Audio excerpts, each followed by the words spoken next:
সুবহানাল্লাহ আলহামদুলিল্লাহ লা ইলাহা ইল্লাল্লাহ সুবহানাল্লাহ আলহামদুলিল্লাহ মহব্বতে লা ইলাহা ইল্লাল্লাহ লা ইলাহা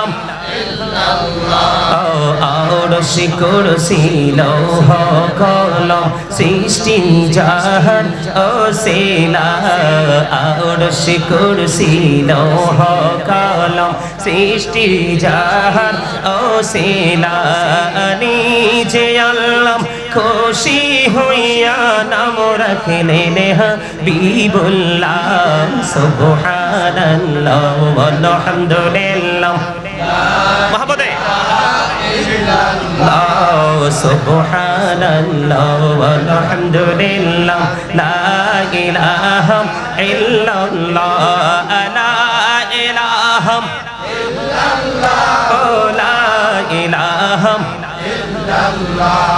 নামের সাথে নাম মিশাইয়া যারে আল্লাহ পাঠাইলা নামের সাথে নাম মিশাইয়া যারে আল্লাহ পাঠাইলা নিজে আল্লাহ দোস্ত বলে তাহার প্রেমে মজিলা সুবহানাল্লাহ আলহামদুলিল্লাহ লা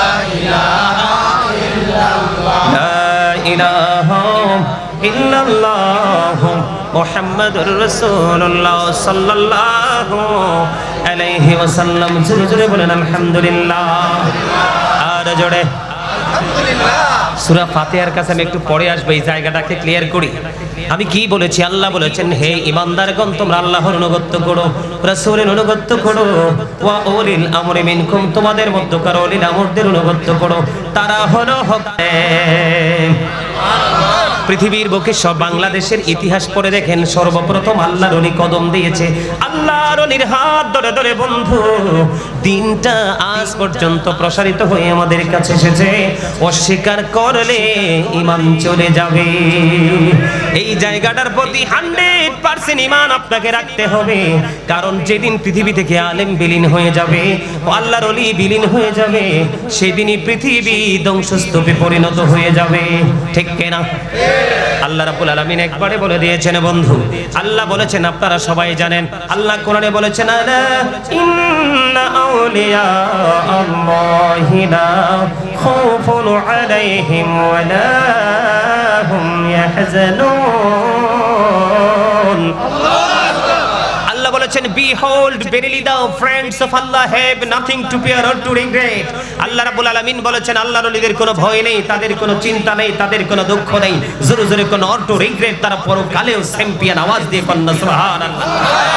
তাহলে আপনি আল্লাহর ওলিদেরকে অস্বীকার করবেন কেমনে আল্লাহ বলেছেন we are your protecting friends in the life of the world and in the hereafter আমরাই তোমাদের বন্ধু দুনিয়ার জীবনে এবং পরকালের জীবনে নাহনু আউলিয়াউকুম ফিল হায়াতিদ দুনিয়া ফিল আখিরা আওয়াজ তুলে বলেন আল্লাহু আকবার অস্বীকার করতে পারবে আল্লাহর ওলিদের অবদান কি অস্বীকার করলে আপনি ঈমান থাকবে আপনার আপনি যার উসিলায় আমি যদি আপনাদেরকে এই জায়গাটা হয়তো অনেকেই বুঝতেছেন না সম্মানিত উপস্থিতি আপনার আমার বন্ধু হলো দুনিয়ার কোটিপতি টাকাওয়ালা পয়সাওয়ালা ধনী মানুষ আর ঈমানদারদের বন্ধু হলো স্বয়ং আল্লাহ আল্লাহু ওয়ালিউল্লাযিনা আমানু আওয়াজ তুলে বলেন আল্লাহু আকবার ঈমানদারদের বন্ধু স্বয়ং কে আল্লাহ আরে আরো জোরে বলেন না কেন কে তাহলে আপনি আমি আল্লাহর ওলিদের বিরোধিতা করে কি লাভ হবে কোনো সুযোগ আছে কোনো কিছু করতে পারবো কারণ অমাকারু অমাকার আল্লাহ আল্লাহু খায়রুল মাকিরিন শ্রেষ্ঠ ক্ষমতার মালিক কে আল্লাহ কৌশলের মালিক কে আল্লাহ তো আল্লাহ যদি আপনাকে আমাকে মর্যাদা দেয় আরেকজন কি হিংসা করে কিছু করতে পারবে হিংসা করা মানেই হলো অহংকার কি আল্লাহ doesn't like the proud আল্লাহ অহংকারীকে পছন্দ করেন না ইন্নাহু লা ইউহিব্বুল মুস্তাকবিরিন আল্লাহ অহংকারীকে কি করেন না পছন্দ করেন না পছন্দ করেন না আল্লাহ doesn't like the proud আপনি যদি বুজুর্গ ব্যক্তিদেরকে, সম্মানী ব্যক্তিদেরকে, অনারেবল পার্সনদেরকে যদি আপনি অনার করতে না পারেন, তাহলে নিশ্চয়ই কিন্তু আপনি অহংকারী। আপনি নিজেকে মনে করতেছেন আই এম এ হিরো, কিন্তু আমি বলবো ইউ আর জিরো। ঠিক কিনা বলেন? যে নিজেকে হিরো মনে করে তার চেয়ে বড় নাখান্দা, তার চেয়ে বড় লয়েস্ট প্লেসের মানুষ আর কেউ হতে। আল্লাহর ওলিদের ওয়াজ, এটা কিন্তু হাদিস না, অস্বীকার করতে পারবেন না, করলে ঈমান চলে যাবে। এটি কোরআন থেকে বলছি। আল্লাহ বলেছেন ইয়া আইয়ুহাল্লাযীনা আমানুত্তাকুল্লাহা ওয়াবতাগু ইলাইহি ওয়াসিলা। আল্লাহ বলেছেন হে ঈমানদারগণ, তোমরা আমাকে কি করো? তোমরা আমাকে পাওয়ার জন্য উসিলা তালাশ করো। কি করো? আরো জোরে। উসিলা। উসিলা মানে কি? মাধ্যম, মিডিয়া। কি আমার কথা কি বুঝতেছেন আপনারা? যেমন আমি গাজী সুলাইমানকে দাওয়াত দিয়েছেন কে কে? এই যে পাগলা ঘোড়া। আরে বাপ রে বাপ, কঠিন প্রেমিক, কুমিল্লা চলে গেছে দাওয়াত দেওয়ার জন্য। না, অনেক কথা। তো আমারে পাইছে না কোনো না কোনো মাধ্যমে। এই যে মিডিয়া, এই জায়গাটাকে আল্লাহ রাসূল, আমি কিন্তু বাস্তবতা নিয়ে কথা বলবো না আজকে। যদি আমি বাস্তবতার উপরে আলোচনা করতাম, কি করতাম? তারপর আপনারা মনে রাখেন, যদি সময় হয় আমি আপনাদেরকে বাস্তবতাকে অস্বীকার করেননি আল্লাহর হাবিব, সেই জায়গাটা নিয়ে একটু আলোচনা করব। আপনি বাস্তবকে বাস্তব জায়গায় রাখতে হবে, অতীতকে অতীত, বর্তমানকে বর্তমান, ভবিষ্যৎকে ভবিষ্যতের মতো করে ভাবতে হবে। তাহলেই আপনি হবেন যোগ্য এবং দক্ষ, সেন্স এবিলিটি সম্পন্ন পারসন। ঠিক কিনা বলেন? তিনি আমাকে পেয়েছেন এই মিডিয়ার মাধ্যমে, এটাকে অস্বীকার করতে পারবে? তো আল্লাহ রাব্বুল আলামিন বলেছেন তোমরা আমাকে পাওয়ার জন্য উসিলা খোঁজো। কি খোঁজো? উসিলা খোঁজো। আল্লাহ গো, উসিলাটা কি? আল্লাহ বলেছেন আকুনু মা'আস সাদিকিন। আল্লাহ বলেছেন ট্রুথফুল ম্যান, সত্যবাদী লোক। শাইখ ইসমাইল হাক্কি রাদিয়াল্লাহু তাআলা আনহু এই সাদিকিনের ব্যাখ্যা করেছেন অত্যন্ত চমৎকার ভাবে। একটা শব্দের প্রতিশব্দ কিন্তু অনেকগুলো থাকে। আপনারা যারা জেনারেল লাইনে পড়াশোনা করেছেন, অ্যারাবিক লাইনে পড়াশোনার মতো যথেষ্ট যোগ্য দক্ষ আমার চাইতে আরো বুজুর্গ লোক এখানে আছে, আমি বিশ্বাস করি। কিন্তু আমি নিজেকে কখনোই পণ্ডিত মনে করি না। আমি নিজেকে সবসময় নাখান্দা ছোট্ট একটা মানুষ মনে করি। তবে বড় হওয়ার স্বপ্ন দেখি কন্টিনিউ, তবে পৃথিবীর কাছে নয়। কারণ হুব্বা ফিল্লাহ ওয়াল বুগদা ফিল্লাহ, love for Allah and hate for Allah. ভালোবাসাও আল্লাহর জন্য, আবার কোন জায়গা, কোন ব্যক্তি, কোন পারসন, কোন টাইমকে ইগনোর করা, এটাও কিন্তু আল্লাহর জন্য। আপনারা যে আজকে মাহফিলে এসেছেন আল্লাহকে পাওয়ার জন্য নয়। আবার যখন কখনো কোথাও মদের আসর হবে, নোংরা কাজ হবে, ইসলাম বিরোধী কাজ হবে, তখন ওই জায়গাটাকে আপনারা অ্যাভয়েড করে আপনি এটা থেকে আউটসাইডে চলে আসবেন, এটাও কিন্তু আল্লাহকে খুশি করার জন্য। আল্লাহ বলেছেন কি করো? তোমরা আমাকে পাওয়ার জন্য উসিলা তালাশ করো। সরাসরি কি নবীকে পাবেন? কথা বলেন, নবীকে পাবো আমরা? রাসূলকে পাবো? পাইতে হলে রাসূলের ওয়ারিসের কাছে যেতে হবে। কার কাছে?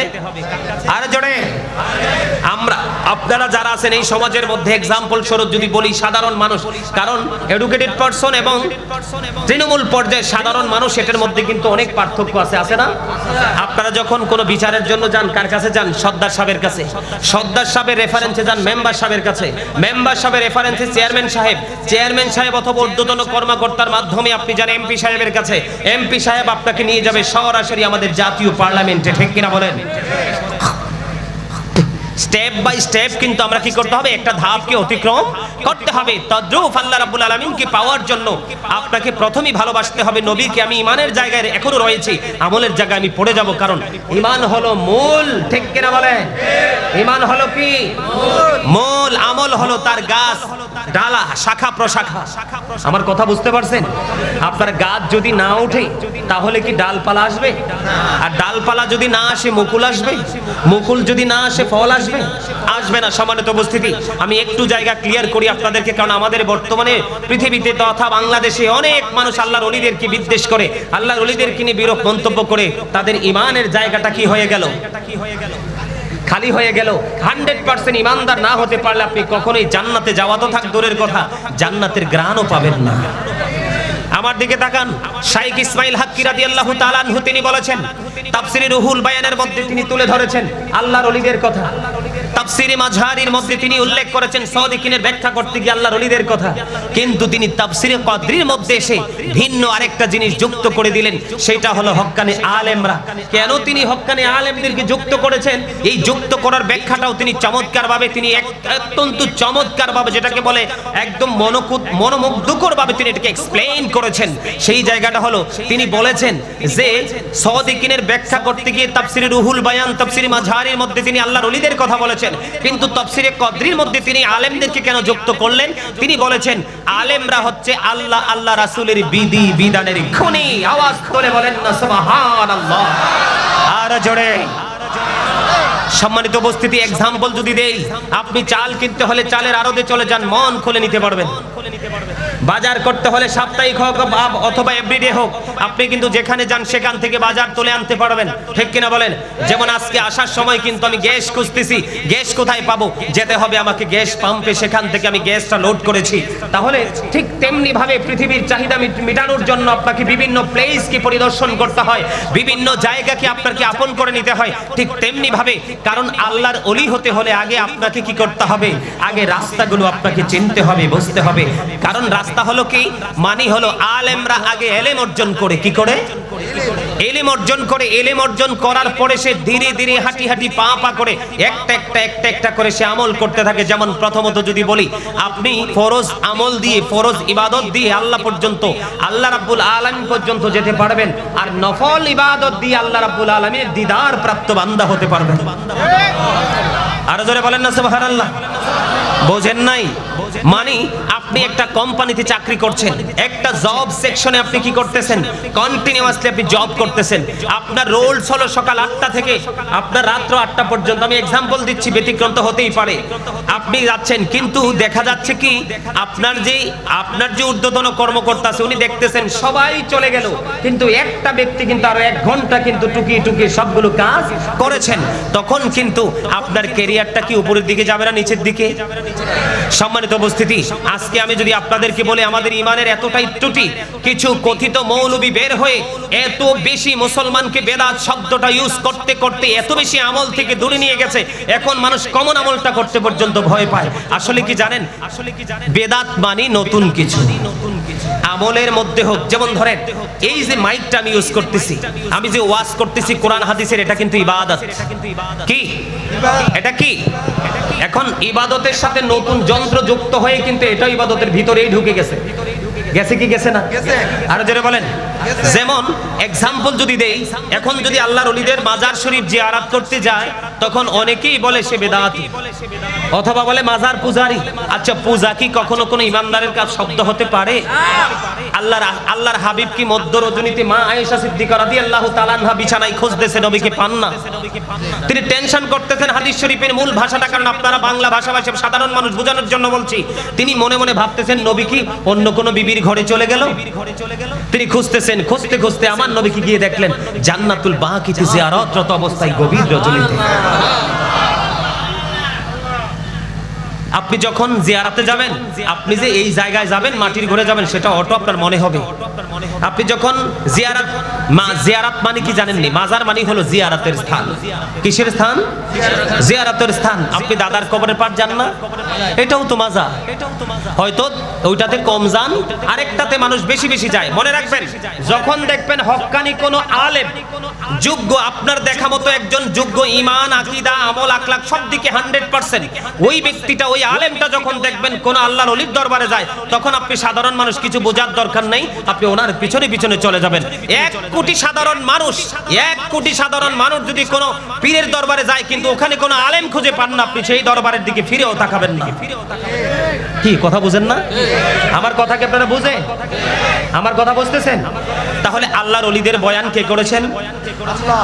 কারণ আলেমরা হলো আল্লাহ রাসূলের বিধিবিধানের খুনি। আগে তারা ইলম অর্জন করে, ইলম অর্জন করতে করতে করতে করতে করতে তারা আমল করে, করতে করতে তারা আল্লাহ পর্যন্ত পৌঁছে যায়। আর যারা আল্লাহ পর্যন্ত পৌঁছাতে পারে তারাই হলো আল্লাহর ওলি। বন্ধুরে আমার, হৃদয়ের জানালা খুলে সবাই শোনো, আমি আপনাদেরকে বলে দিতে চাই, মাগরিবের নামাজের পরে একটা নামাজ আছে, জানেননি? আর জোরে কোন নামাজ? আপনারা কিন্তু কেউ বলবেন না, স্টেজে আলেম আছেন আমি জানি, আপনারা কেউ বলবেন না, বলবে আমার দর্শকরা। কি নামাজ? সালাতুল আওয়াবিন নামাজ আছে না নাই? কয় রাকাত? আরো জোরে বলেন। এই জায়গার নাম পলখান, ঠিক কিনা বলেন? গাজীপুর এরিয়া। বন্ধুরে আমার, এই নারায়ণগঞ্জ পলখানের আমার ভাই বাবারা,